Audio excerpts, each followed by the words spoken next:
to Dear Romance Writer, where three writers who always deliver happily ever afters offer questionable advice for all of your relationship, work, and life problems.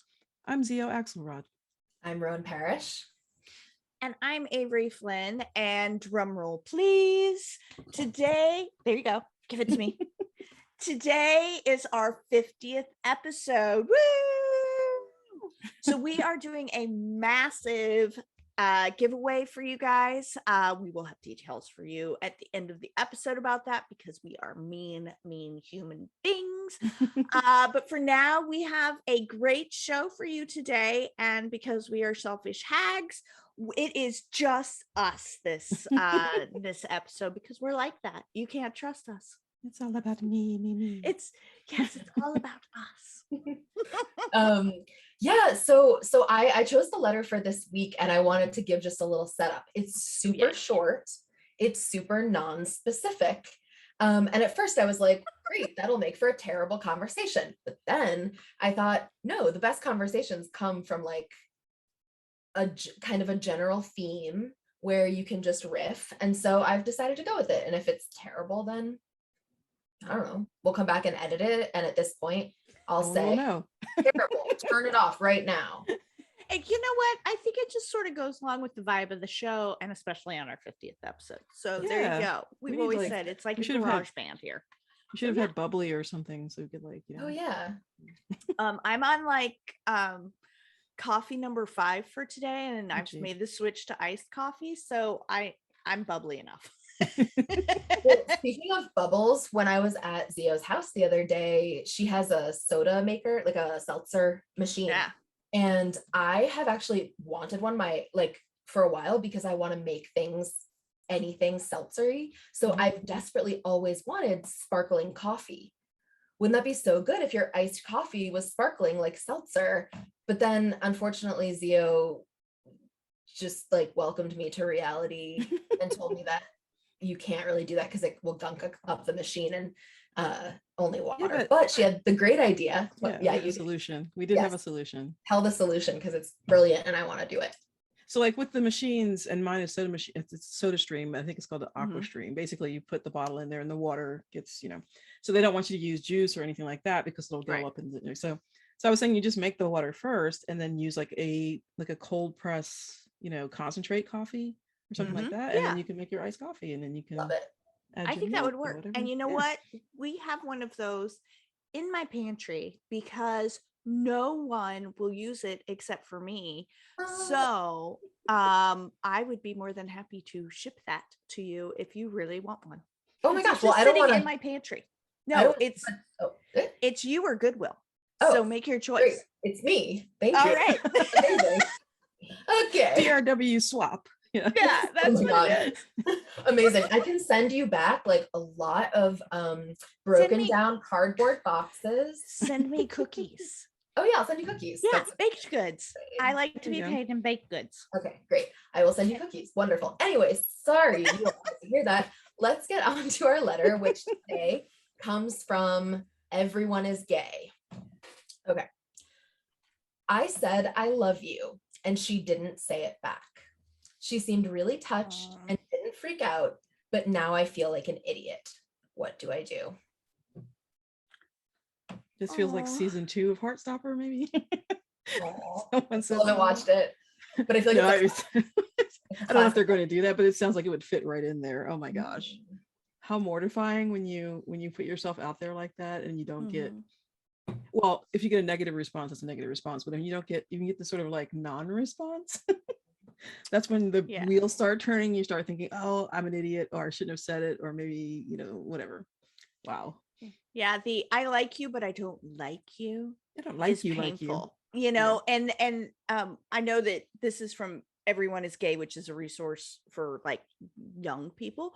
But I would say that it doesn't, boy, that just made me sound 180 years old. It's a resource for young people. It's for young older people don't love anymore. But our hearts are dead.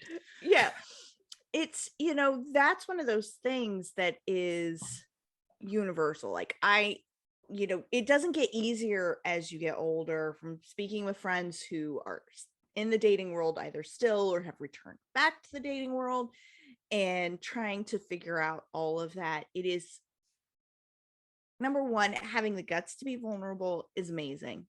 Yes. But man, it's tough when you get poked back, for sure. Yeah. So what would you do?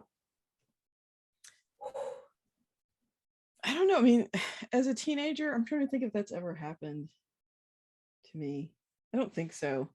But then I'm not the type of person that says that very easily, so probably just wouldn't have said it. But you know, when you crush on someone, say you're you're crushing on someone, and you sort of like fish, you know, you're fishing to see if they feel the same way, and if you put that out there and they give you a definitive answer or they don't say anything, you know that it's not reciprocated. Like, how do you move on from that? That's a heart blow, you know, especially if you're really Yeah. into someone. Well, and I'm curious about this letter because I have kind of two different avenues that I'm tempted to go down based on what we think the context here is. So Mhm. there's the like, you've been in a relationship with someone or dating someone and you say I love you, and they obviously like you because they've been dating you. It's not like they're just neutral. Right. But they're maybe not as far along as you, and so they don't say it. I feel like that's one category that I feel is really different, and I would respond really differently than if it's the category of like, I was friends with someone or I was hanging out with someone and they didn't know that I liked them and I said I love you. Like, to me those are really different and I would deal with them differently. I think this letter is in the first category. Like, if the person that she said I love you to seems touched and is sweet about it, I assume that they're like already kind of dating. Yeah. Or they could be friends. But I feel like if you're friends, you wouldn't go right to I love you. You would be like, I have feelings for you. I'm attracted to you. I don't know. I think people might go there. Like, I have Right, something well, to tell you. I've been in love with you for 10 years. Like that. Yeah, exactly. You know. Right. You can't know, but I do think like, okay, and I'm glad that you brought up that it's like a youth oriented website, Avery, because I feel like if I am speaking directly to my younger self who thought that like the most important thing in the entire world was if I liked someone that they had no idea ever, because then they would have power over me and then they could hurt me, and that was the worst thing I could imagine. So no one ever knew how I felt about them, ever. But I think like the thing that I have learned, and maybe it doesn't get easier as you get older, but I do feel like I've learned stuff about this. What I've learned is that like everybody has a different threshold for when they start to say that it's love instead of like. And it's like a pain tolerance, right? Like, you could feel something at a 7 and be like, yes, if it's at a 7, that's love for me. And someone else could be like, I don't feel love until a 9.5. And someone else could be like, oh my God, if I go out on 3 dates and it's like over a 5, love, you know? And so because people have different thresholds and different feelings about what that means, just because you say I love you to someone that you're dating or you really like, and they don't say it back, doesn't mean that they don't still have strong feelings for you. It might mean that they aren't quite there yet, but they're getting there. It might mean that it's like just a little fast for them, but they could see it happening in the future. Like, there's so many other options than, oh my God, this person doesn't like me and I have to go crawl into, like, tunnel a hole underneath a tree and live there now for the rest of my life. And sometimes, like, so I guess what what would I do if that's the scenario? I would say, just don't let it fester. Don't let it just sit there between you, because it will like eat you alive. I feel like this is a great moment to bring out every kind of like, I don't know, self, what's the word? Like making fun of yourself, but not in a mean way. Where you're just like, hey, I did that thing. I was the person. I said I love you and you didn't say it back. It's totally cool. I like you so much and I don't have to use that word if it makes you uncomfortable. I guess I just wonder, like, what do you think? Is this the kind of relationship where you're like, yeah, I'm curious to keep at it and see what happens? Are you thinking like, eek, that made me realize maybe we aren't great together. Like, what are you feeling? Tell me. Because this was like an awkward thing that happened, but we could get over awkward things because we like each other. And I feel like just lampshading it and being really, really clear that it's awkward and that you want to then use collaborative language to like work on it to fix it together. To me, that if I was the person who didn't say I love you back, that would feel so much more comfortable because I would think like, oh yeah, this person isn't all so up in only their own feelings that they can't imagine that someone else has other feelings. Whereas I have been I love you bombed and not said it back. And my feeling at that moment was anger at the person who said it to me, not because there was anything wrong with saying it and not because I like was angry at them, but because it made me feel like oh, I'm gonna have to hurt this person by not doing what I know they want to do. So I'm like angry to be put in that position, you know? Whereas if a person can be like, yeah, it was awkward, we did a thing, let's chat about it, then I would no longer feel kind of like, oh God, I have to do a thing that isn't what you want. And that sucks because I know I'm gonna hurt your feelings and maybe it's scary. Anyway, I feel like clear, humorous discussion where where nothing's prescriptive and everything is asking questions. So what if this is a long-term relationship, something that's been going on for a while, and then one says I love you and the other one doesn't say it back? So if I'm the person who says I love you and this person I've been dating for 5 years doesn't say it back or can't say it back or won't say it back or whatever, then I'm questioning, what is this investment into this relationship? Because if this person can't return those feelings or doesn't return those feelings and doesn't want to voice those feelings after 5 years together, are we on the same path? So that's a whole other conversation, right? So it's definitely. Like, clearly I made you uncomfortable by saying this. We're not on the same page. Do you think that we are at the zenith of what this is going to be? Should we like, is this just a fork in the road type situation?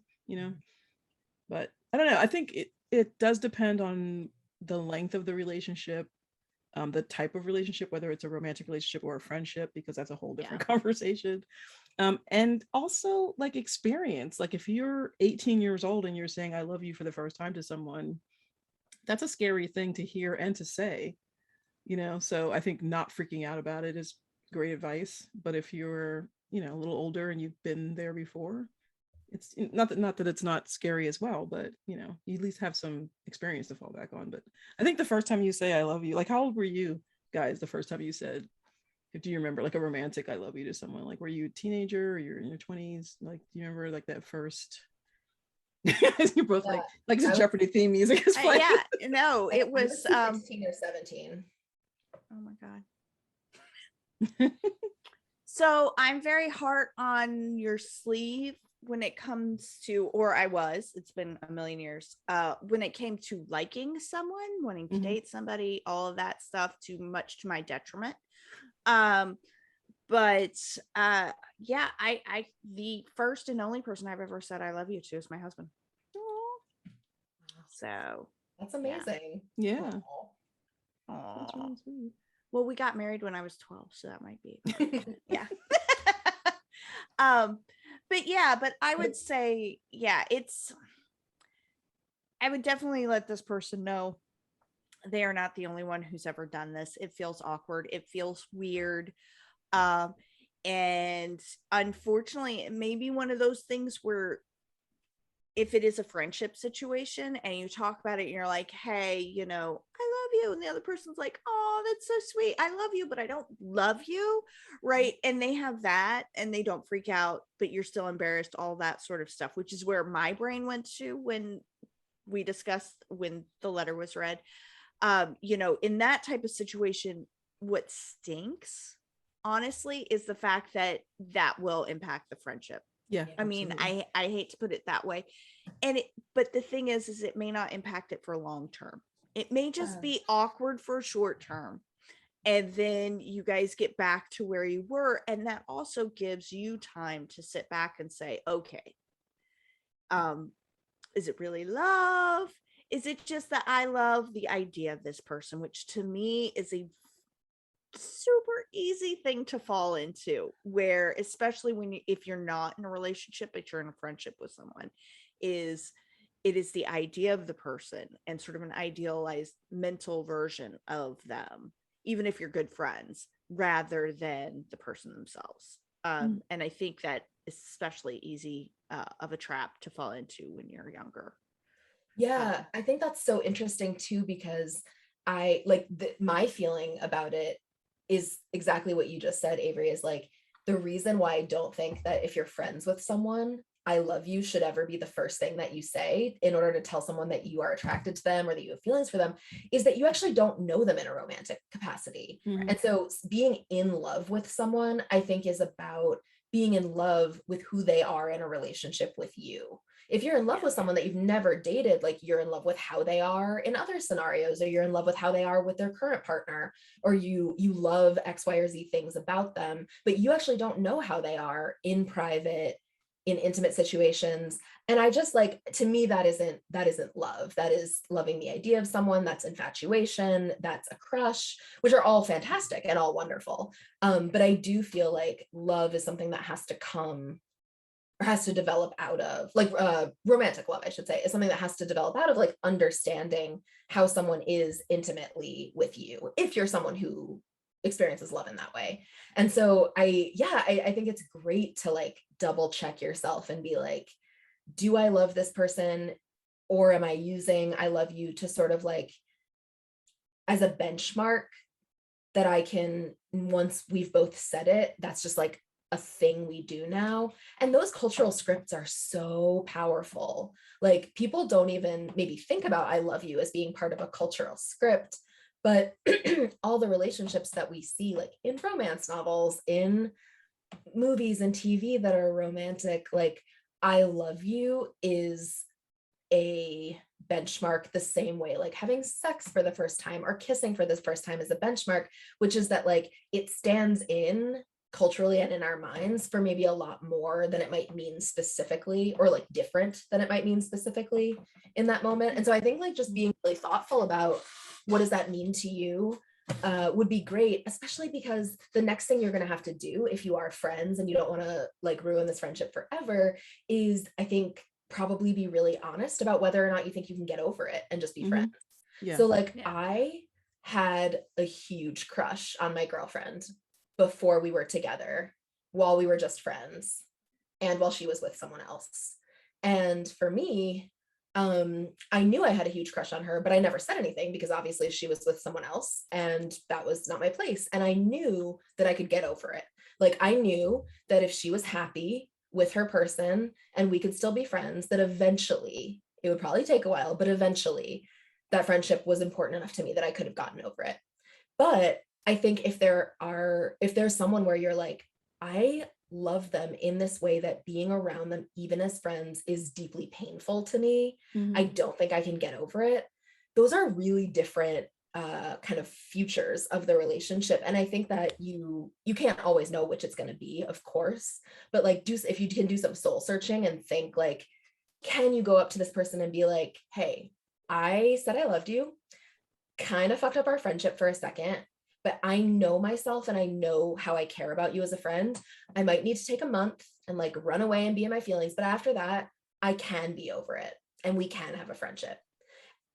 And conversely, like if you don't think you can, it's better to just say that. Like it's better to say, I just don't think I can be around you right now. It's too hard. It makes me too sad, which sucks because I really love you as a friend, but that's where I am if I'm being honest. And if that changes, I'll let you know if you're interested in hearing it. Like then you at least know where you stand and the other person knows where they stand. And I feel like being honest in the very beginning, which clearly you're already good at because you already told someone that you love them, like being honest in the beginning sets the stage for trust in a relationship, whether it's a friendship or a romantic relationship. And so I think you need to have like emotional integrity and judge for yourself whether or not you can move on if this person doesn't feel the same and still have a relationship with them.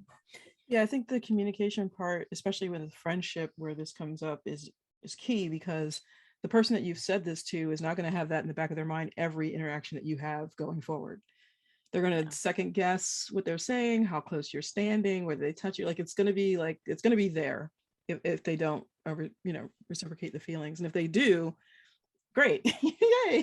But like if they don't, it's going to be like, oh, Am I being too flirty? Am I being too whatever? Yeah. You know what I mean? So chatting about it, talking about it, and like Ron said, like keeping it light. Like it's not a heavy conversation. It's, oh my gosh, I said that thing. Okay, yeah, let's just talk about it. It's the elephant in the room, and keeping it like that way. And then you guys can get take the approach of a friendship, talking about this together. Then I think you'll be okay, as long as they aren't freaking out themselves. Yeah. Because I would be freaking. I mean, I've freaked out when people Yeah. said that to me, and I'm like, oh, cool. Like, what do you say? But Oh my God. Yeah.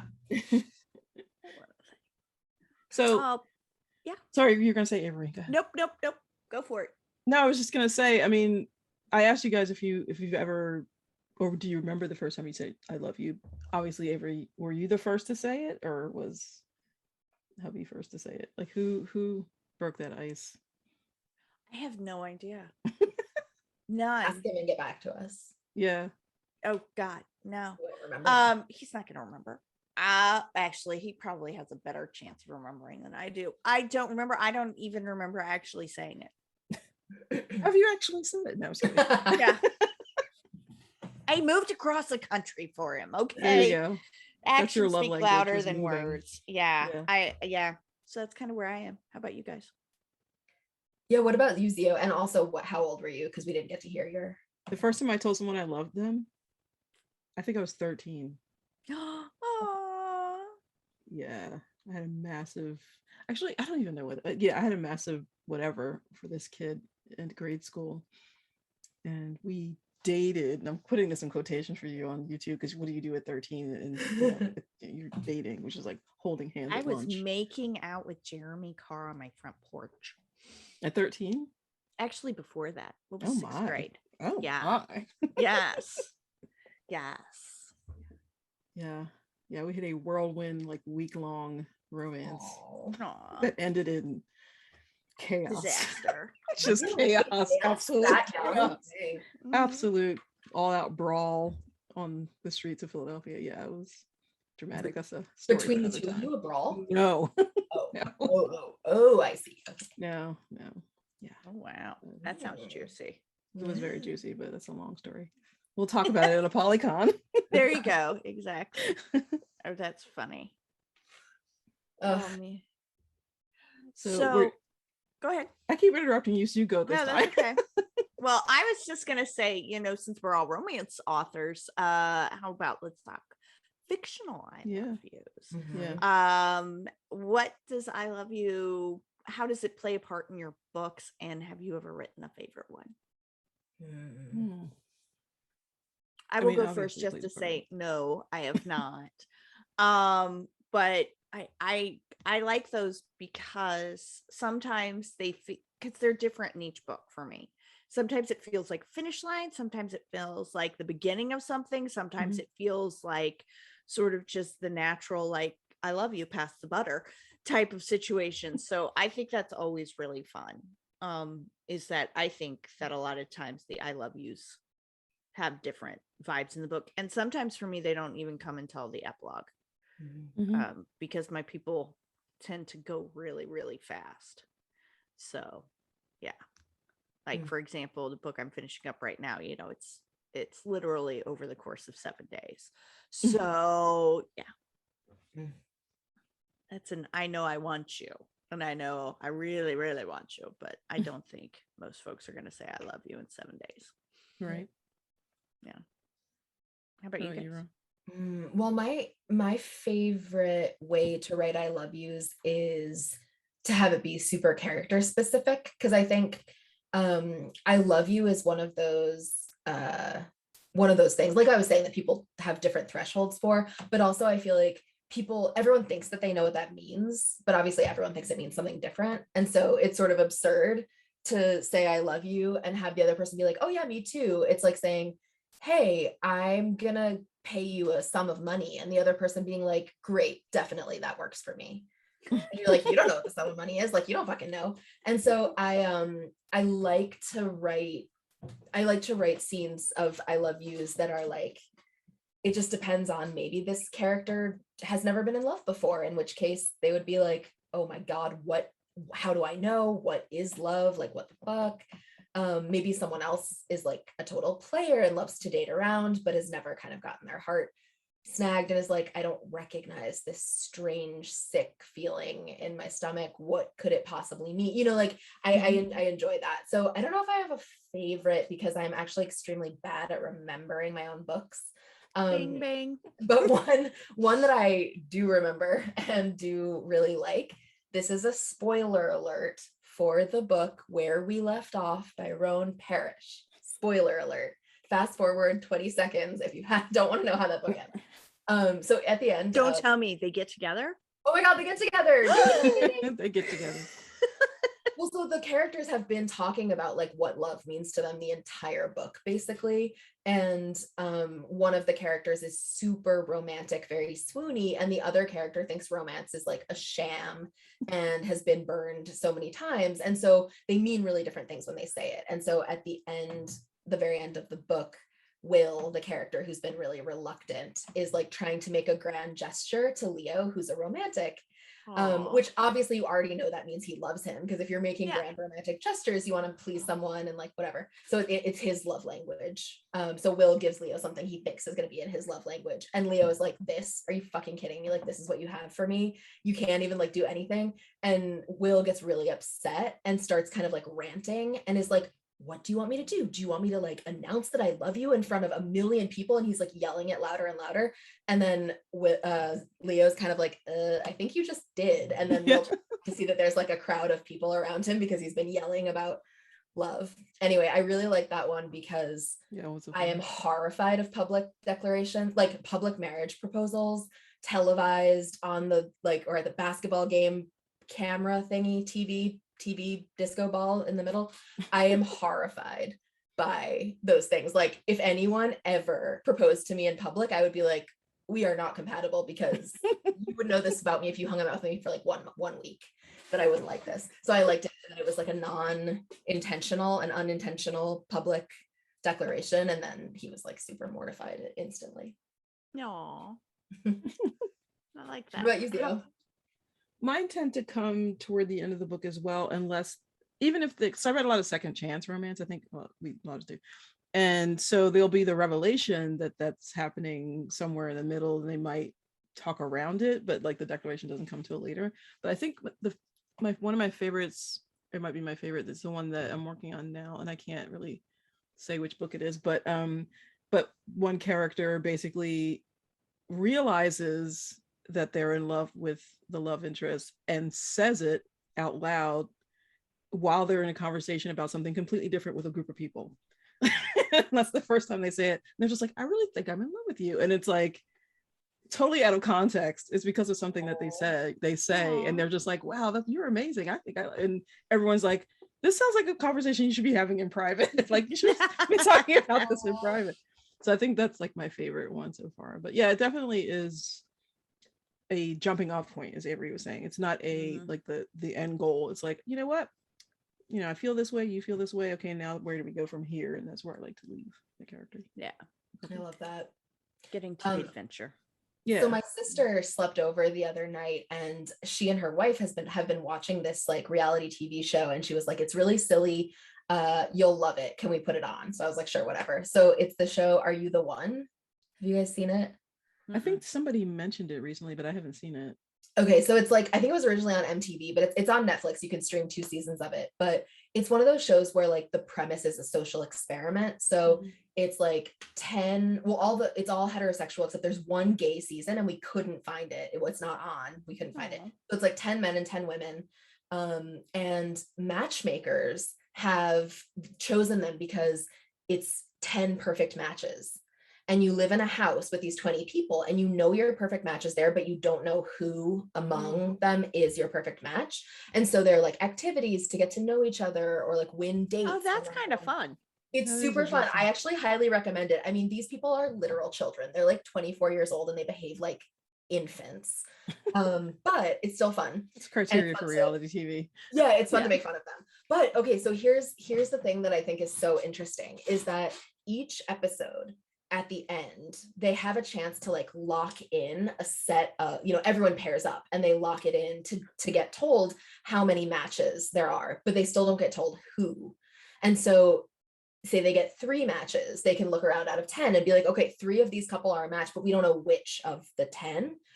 And because these people are like living in a house together, trying to find their matches, they are kind of like speed dating everybody. Yeah. And Yeah. lots of them they hook up right away and they like make these really strong connections. They're like, I know you're my perfect match. And then like 4 weeks in, after some of them have said, I love you even to each other, they will go into the truth booth, which is like the thing that lets you know if you are in fact a perfect match, and you can only choose one couple per week, and they'll get told that they're not a match. And the tagline of the show is, would you know who your perfect match is, even if they're standing right in front of you? So that whole setup is all to say, do you think, like, love, since we're dealing with I love yous, do you think that is, what's the fastest that you think you could fall in love with someone in the context of like being in a group house? You're not in your real life, you're like, so you're getting more time, but also you're not really seeing how that person is in the world. Like, what is the absolute minimum amount of time that you think that you could date someone in that way before saying I love you would mean something, like would actually mean it? Wait, don't are even you know. asking hypothetically would this happen, or are you asking hypothetically when would you? When would you specifically, Zio and Avery, like, would you be able Fuck to no, go- never. I was just like, Hi, have you met me? Feelings, ew. Yeah, no. No. Mm-mm. No. But like you have to play the game. You're stuck there the whole time anyway. I'll play the game. That doesn't mean I have to say I love you. No, you don't have to, but like say you made a connection with someone. Like say your Don't husband. you love me? I'm like, no, fuck that. I know, you're really Okay, good at go on. hypothetical questions. Okay, say Jack was in this show with you and 9 other dudes Right. and 9 other women, and you were like living collectively. So you know you love him, right? So just like imagine if you met him from day 1, do you think within 10 weeks, like, is there a point at which you could have like fallen in love with him and say I love you and mean it and think that it's real, or is that too fast? No, I don't think that's too fast. So 10 what weeks? would be the minimum amount of time that you would have to spend before you could see saying I love you? A day, a week, a month? I'm trying to remember how long it was when we were with Mr. X and I first. I met. know. It was Well, I'm online. asking partly because you guys both have these great stories of like young, serendipitous, falling really fast love. So I'm just curious. I think Mr. X said that to me. This is before we met in person, like 3 days after we started chatting privately. Wow. Oh my God. Yeah, he was talking about forever, ever, ever happily ever after 3 days. And I was like, yeah, okay. Yeah. And here I am. But yeah. I love I don't that. know. See, the thing that's throwing me off about the scenario is that all the other people there.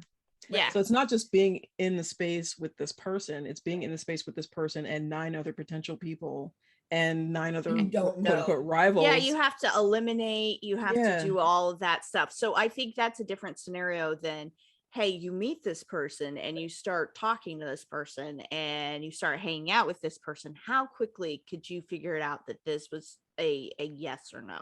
Right. Yeah. Right? That's a different question than, hey, you're stuck in a house with these 10 people and you've got to figure out which one of these 10 people is the thing. I think there's more of a discovery process there. Yeah. So I think that would take longer.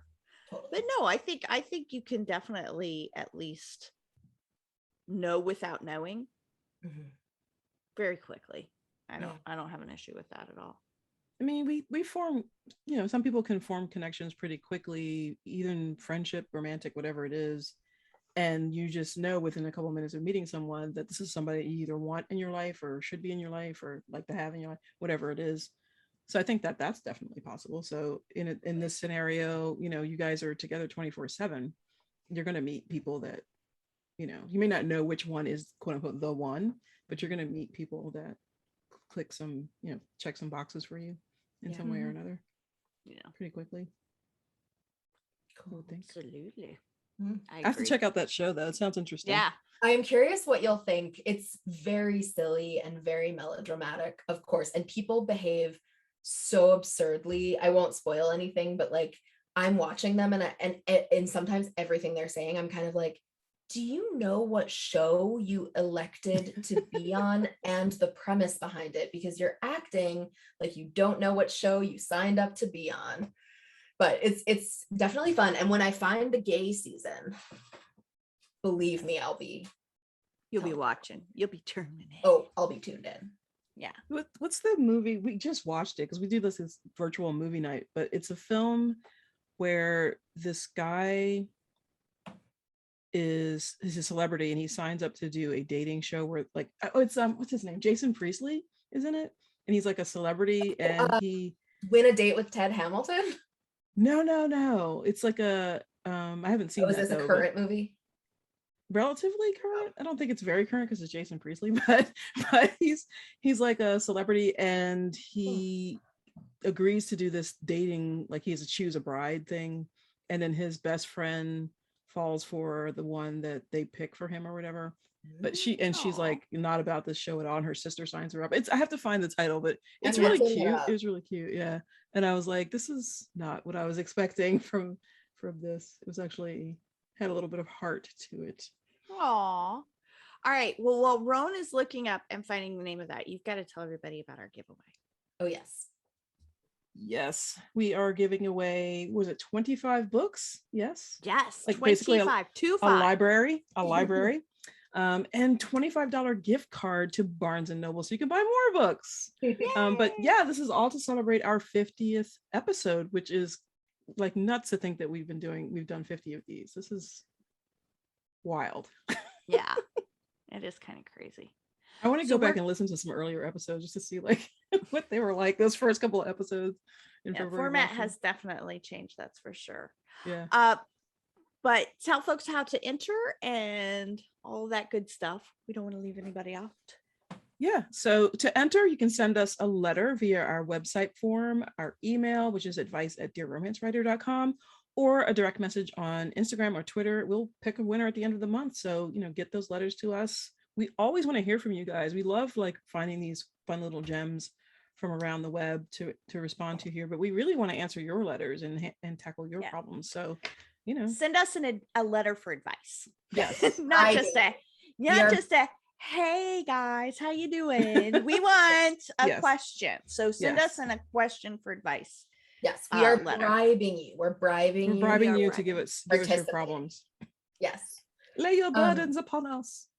The movie is called I Want to Marry Ryan Banks or Yes. Reality of Love. Both titles are listed and it is from 2004. So it's pretty old, but it looks very fun. And the woman, the date is Emma Caulfield from from Buffy. That's how I found it. Because I was looking Oh. for something and she popped and I was like, what does she do? Like, I know she's done a couple of projects, but like Yeah. haven't really seen her lately, and that popped up and I was like, oh, I'll watch that's it. cool. Yeah. I like it. Okay, so you've gotten a show recommendation, you've gotten a movie recommendation, you've found out about our $25 gift card and books giveaway. So send us in. All you have to do to enter is send in an email. This is open US only though, so for shipping purposes, sorry y'all.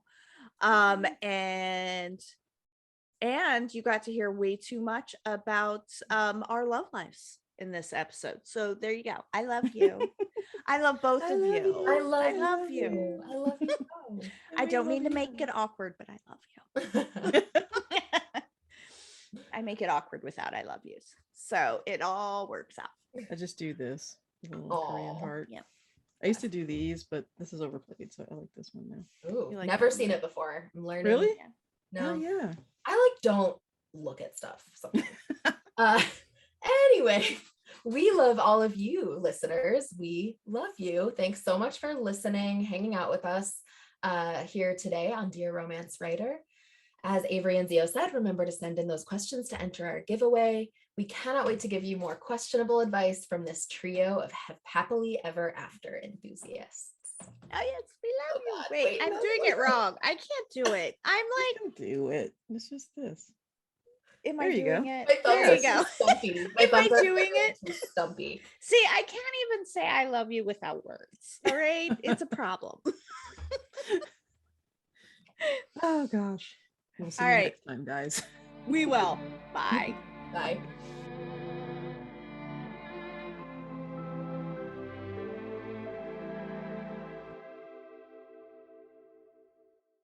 Thank you so much for subscribing to Dear Romance Writer.